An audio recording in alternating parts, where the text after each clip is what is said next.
কালপ্রবাহে কমলা সুন্দরীর জীবনে অনেক পরিবর্তন এসেছে, কিন্তু রূপের বিশেষ হেরফের হয়নি। তার বর্ণ কালো, কিন্তু সেই বর্ণই তার বৈশিষ্ট্য। এদেশে সৌন্দর্যের প্রথম লক্ষণই হল গাত্রবর্ণ কতখানি গৌর।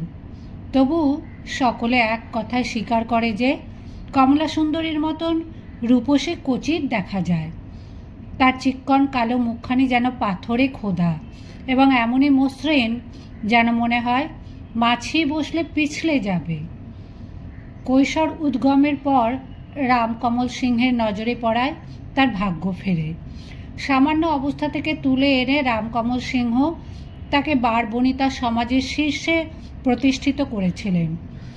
রামকমল সিংহ তাকে এত বড় বাড়ি দিয়েছেন, দেশের নানা স্থানে ঘুরিয়ে এনেছেন এবং পশ্চিমাঞ্চল থেকে শিক্ষক আনিয়ে তাকে নৃত্যে পটীয়সী করিয়েছেন।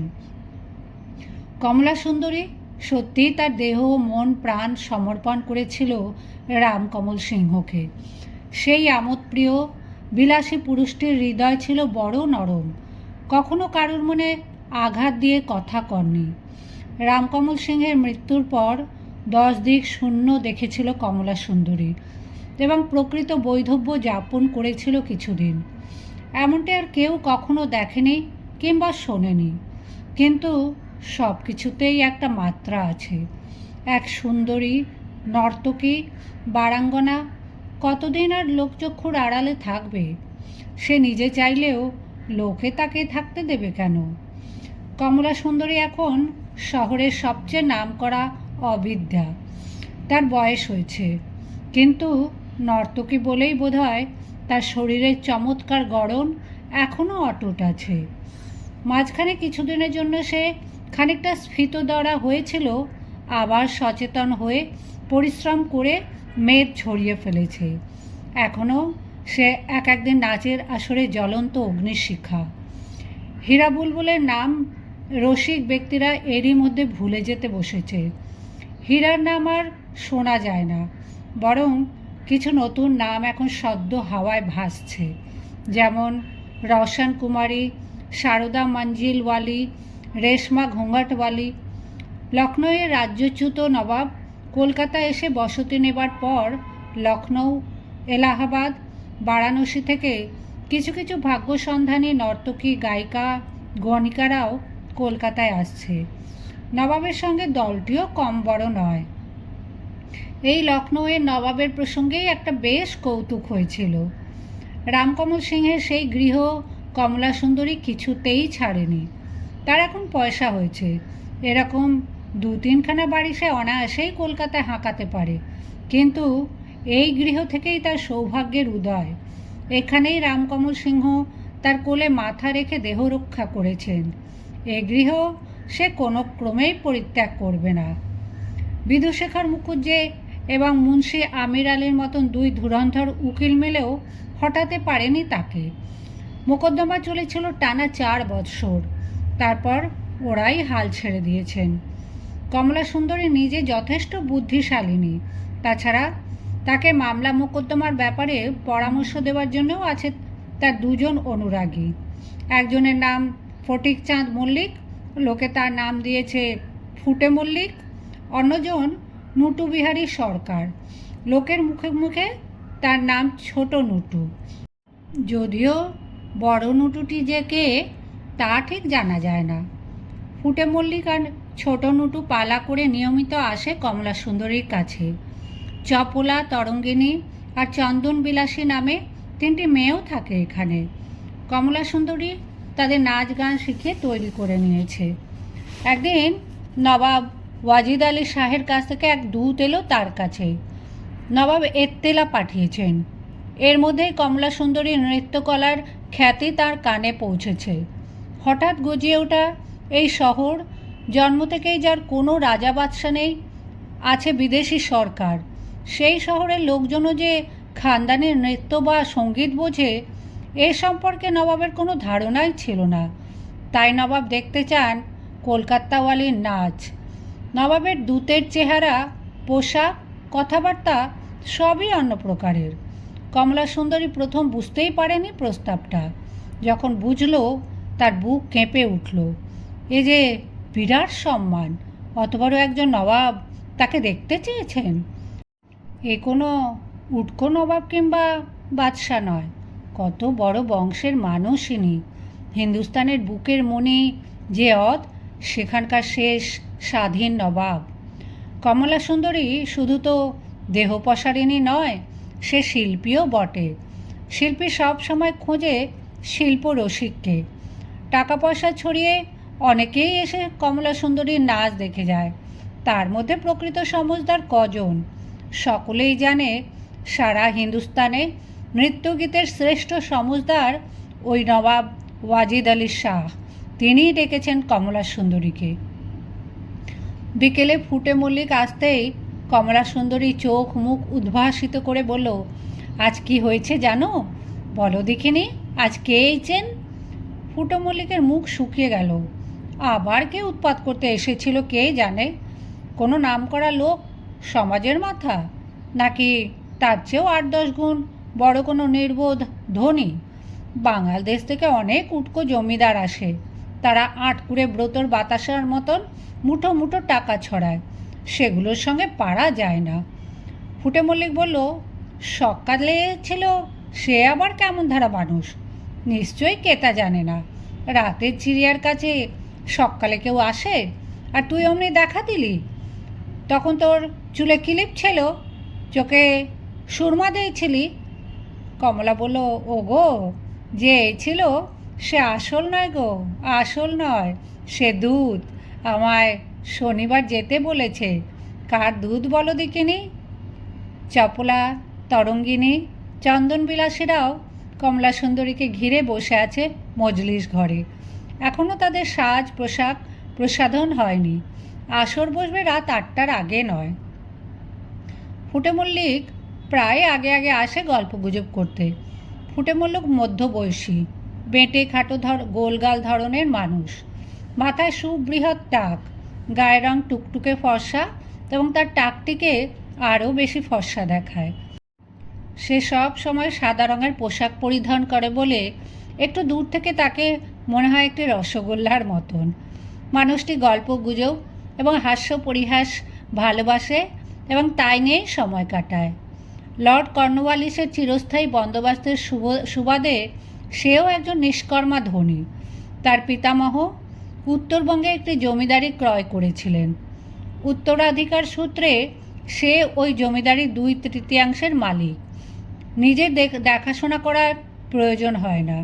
গত 10 বৎসরের মধ্যে সে নিজের জমিদারিতে একবারও সশরীরে উপস্থিত হয়নি। নায়েব গোমস্তা মারফত নিয়মিত তার কাছে টাকা আসে। ফুটে মল্লিক বলল, কার দুধ রে বাবা? আমি তো কিছুই বুঝছি নে। অনেক রঙ্গ রহস্যের পর কমলা সুন্দরী নবাবের কথা জানালো। সে কথা শুনে ফুটে মল্লিকের চোখ এমনই বিস্ফারিত হয়ে গেল যে মনে হলো যেন ভেতরের গোলক দুটি ছিটকে বাইরে বেরিয়ে আসবে। আর্তনাদ করে সে বলে উঠল, তোর কি মরবার স্বাদ হয়েছে নাকি রে কমলা? হ্যাঁ, তুই স্বাদ করে ওই নবাবের গব্বরে পা দিবি? কমলা সুন্দরী কিছুই বুঝতে পারল না। সে সরল বিস্ময়ের সঙ্গে প্রশ্ন করল, কেন, কি হয়েছে? তুই শুনিসনি কিছুই? নবাবের কীর্তি কাহিনীর খবরে যে শহর একেবারে মমা করছে। নবাবটি যে একেবারে কাঁচা খেকো দেবতা, মেয়ে মানুষ পেলেই একেবারে চিবিয়ে খেয়ে ফেলে। যা, অত বড় একটা মানে লোকেরা কি মেয়ে মানুষের মাথা খায় না? মেটে বুড়ি যে চত্বরেও এদানি কোনো মেয়ে মানুষ যায় না। কি যে বলো, আশকতা পাশকতা। আমার তবলা বাজনদার বলে যে নবাব খুব নাচ গান ভালোবাসেন, ভালো নাচ দেখলে ভাবের ঘোরে উনি নিজেও উঠে নাচতে শুরু করেন। নাচ ভালোবাসেন তো বটেই, নাচ দেখে একেবারে মোহিত হয়ে যান। তোর নাচও একবার দেখবেন, তারপর তোকে খেয়ে একেবারে হজম করে ফেলবেন। এমন অদ্ভুত কথা কখনো শুনিনি কো। নবাব পাগল না তুমি পাগল? এসব কথা আমি সকর্ণে শুনেছি। ফুটে মল্লিক আরও নানা রকম ভয়াবহ গল্প শুনিয়ে কমলা সুন্দরীকে নিরস্ত করার চেষ্টা করল, কিন্তু কমলা সুন্দরীর ঠিক বিশ্বাস হলো না। ফুটে মল্লিক হিংসাতেও একথা বলতে পারে। পরদিন সে নটু বিহারীকে খবর পাঠালো। নটু বিহারী কমলা সুন্দরীর চেয়ে বয়সে কিছু ছোট। সম্প্রতি তার পিতৃবিয়োগ হওয়ায় হাতে অঢেল পয়সা এসেছে। ফুটে মল্লিকের মতন সে একেবারে নিষ্কর্মা নয়। সে আইন শিক্ষা করে কিছুদিন ওকালতি শুরু করেছিল। তাছাড়া সে দুটি কয়লা খনিও দেখাশোনা করে। তার পিতা অতি কড়া ধাতুর মানুষ ছিলেন। সেই জন্য পিতা ধরাধাম ত্যাগ করার পর স্বাধীন হয়ে সে কিছুদিন শরীরের আড়মোড়া ভেঙে নিচ্ছে। নটু বিহারী বেশ লম্বা ও সুদেহী, মাথা ভর্তি বাবরির চুল, অনেকটা সেনাপতি ধরনের চেহারা, কিন্তু শরীরের তুলনায় তার কণ্ঠস্বরটি অস্বাভাবিক রকমের মিনমিনে। পিতার ধমক খেয়েই বোধহয় সে তার কণ্ঠস্বর উচ্চগ্রামে তুলতে পারেনি। ফুটে মল্লিকের তুলনায় ইদানিং নটু বিহারী কমলা সুন্দরীর বেশি ঘনিষ্ঠ।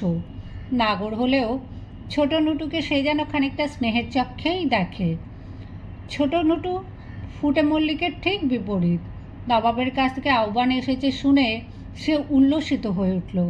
কমলা সুন্দরীর সম্মান যেন তার নিজেরই সম্মান। সে স্বয়ং কমলা সুন্দরীকে মেটিবুরুজে পৌঁছে দিয়ে আসবে। তখন কমলা সুন্দরী বলল, নবাব কেমন ধারা মানুষ গো? ফটিকচাঁদ কেমন সব উল্টো কথা বলছিল। ফটিকচাঁদের নাম শুনেই জ্বলে উঠল নটু বিহারী। ওই ফুটে মল্লিকটা কি জানে? ওটা একটা ছাঁচি কুমড়ো। ও বেটা নবাবের কি মর্ম বোঝে? লখনৌয়ের নবাব নাম শুনলেই মাথা হেঁট হয়ে যায়। হাতি দয় পড়লেও হাতি। নবাব দয় পড়েছেন বটে, কিন্তু নবাবী মেজাজ একটুও নষ্ট হয়নি কো। রহিসি কায়দা পুরোপুরি বজায় রেখেছেন। তবু বাপু, তুমি একটু খবর নাও না? শুনলে কেমন ভয় ভয় করে। নবাব ডেকেছেন, সে ডাক উপেক্ষাও করতে পারি নে। আবার চাল চলন সহবতে যদি কিছু ভুল হয়, নবাব যদি হাতে মাথা কাটার হুকুম দেন। যেতে হবে তোর শনিবার, এখনও 4 দিন রয়েছে। আমি সব খোঁজ এনে দিচ্ছি তোমায়। লখনৌয়ের নবাব কলকাতা এসে আর কারুকে ডাকেনি, শুধু তোমায় এত্তেলা দিয়েছেন। তার মানে বুঝলে কমলা, এক ডাকে তোমায় সবাই চেনে। ওই ফুটে মল্লিকটার হিংসেই বুক ফাটছে। 2 দিন বাদে ছোট নটু সব খোঁজ খবর নিয়ে এলো। কথা বলার বদলে সে ক্রন্দন করতে শুরু করলো কমলা সুন্দরীর হাত চেপে ধরে। কমলা সুন্দরী হতভম্ব হয়ে বলল, ও মা, এ কি এ কি?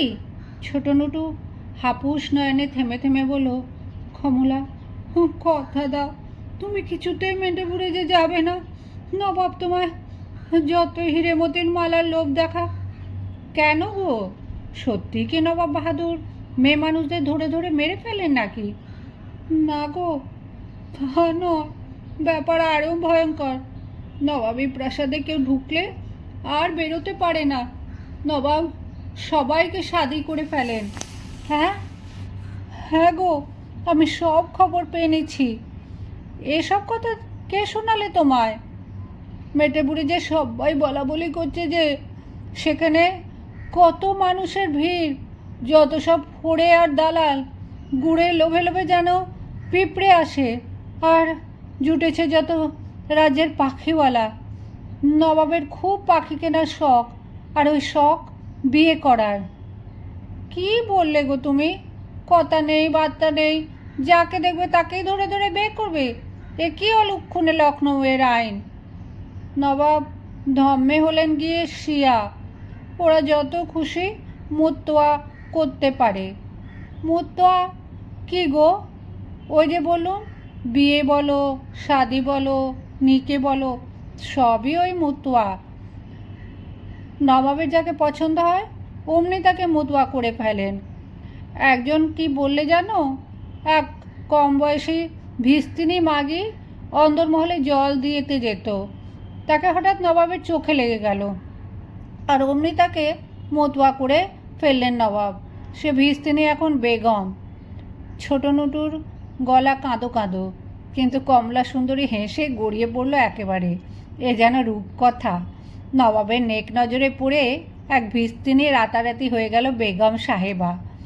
ছোট নটু বলল, শুধু কি ভিস্তিনি নাকি, এক ঝাড়ুদারনিকেও অমনি মতুয়া করে বেগম বানিয়েছেন নবাব। তার নাম আবার মুশাফফা বেগম। তার মানে কি? কে জানে। শুনছি নবাব রোজই একটা করে শাদি করছেন, আর দিনে প্রায় 100 বেগম হয়ে গেছে। আগে আরও কত ছিল কে জানে। তোমার মতন আগুনের খপড়াকে দেখলে নবাবকে আর ছাড়বেন? জোর জার করে অমনি মতুয়া করে দেবেন। কমলা সুন্দরী ঠোঁট টিপে হেসে বলল, তা একবার নবাবের বেগম হয়ে দেখলে মন্দ হয় না। ছোট নটু হাত জোর করে বলল, কমলা, তুমি এমন কথা বললে জাত ধর্ম বিসর্জন দেবে? আমাদের আবার জাত কি? ও, এই তোমার মনে ছিল? তুমি আমাদের ছেড়ে যেতে চাও? আমরা কি তোমার পায়ে পড়ে থাকিনি? এখন তোমার পায়ে মাথা করবো কমল? আরে আরে আরে, করে কি সেটা? সত্যি সত্যি আমি ধেই ধেই করে নবাবের বেগম হতে যাচ্ছি নাকি? আর গেলেই বা কি, অমনি জোর করে মুতোয়া করবে? একে মগের মুলুক নাকি রে বাবা? হ্যাঁ, সেই কথাই তো সবাই বলছে। নিজের রাজ্য রক্ষা করতে পারলেন না, নবাব এখন মেয়ে মানুষ জয় করছেন। সুন্দরপানা কোনো মাগ নবাবের প্রাসাদে একবার ঢুকলে আর বেরুতে পারে না। মুতোয়া করার পর বেগম বানাবে। সে ওই নামেই বেগম। সে আর কোনো দিন দেখতে পাবে না বাইরের আলো বাতাস, বুঝলে? কমলা সুন্দরী ডাকলো চপলা, তরঙ্গিনী আর চন্দন বিলাসীকে। সব বৃত্তান্ত শুনিয়ে জিজ্ঞেস করলো, কী লো, তোরা কেউ নবাবের বেগম হতে চাস নাকি? এমন সুযোগ আর কক্ষণই পাবি নে। তিনজনেই সমস্যারে বলে উঠল, ও মা গো, রক্ষে করো। ছোট নটু বলল, ঠিক বলেছিস। কেন, নবাব মহলে গিয়ে বন্দিনী হবি? আমরা কি তোদের কম খাতির করি? কমলা সুন্দরী বলল, তাহলেও বেগম বলে কথা। চপলা বলল, উফ, ভাবতেও বুক কাঁপে। পেঁয়াজ রসুনের গন্ধ, আর নবাবের নাকি হুমদো হুমদো কাফরি খোঁজা রয়েছে। নবাব সম্পর্কে এইসব চমকপ্রদ ও রোমাঞ্চকর গল্প চলতে লাগলো 2-3 দিন ধরে। আমন্ত্রণ পেয়েও কমলা সুন্দরী যাবে না বলে নবাব যদি রাগ করেন এবং জোর করে ধরে নিয়ে যান, সেই ভয় ছোট্ট নটু একটা বজরা ভাড়া করে ওদের সকলকে নিয়ে কয়েকদিনের জন্য গঙ্গা বক্ষে বিহারের প্রস্তাব দিল। অতি উত্তম কথা। কমলা সুন্দরী সানন্দে রাজি। কিন্তু যাত্রার আগের দিন সন্ধে থেকে তরঙ্গিনীকে বাড়িতে পাওয়া গেল না। পরদিনও সন্ধান মিলল না তার।